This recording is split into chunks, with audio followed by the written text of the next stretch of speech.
Κάνοντας το περίγραμμα με το trimmer, επειδή κάτω το θέλουμε να είναι τελείως thin, να ξεκινάει από 0 δηλαδή.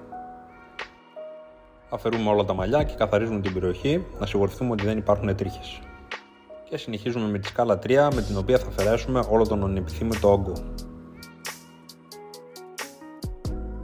Συνεχίζουμε με τη σκάλα 1,5 για να ξεκινήσουμε το σβήσιμό μας. Αμέσως μετά με τη σκάλα 0,5 για να σβήσουμε τη γραμμή που μόλις δημιουργήσαμε με το 1,5.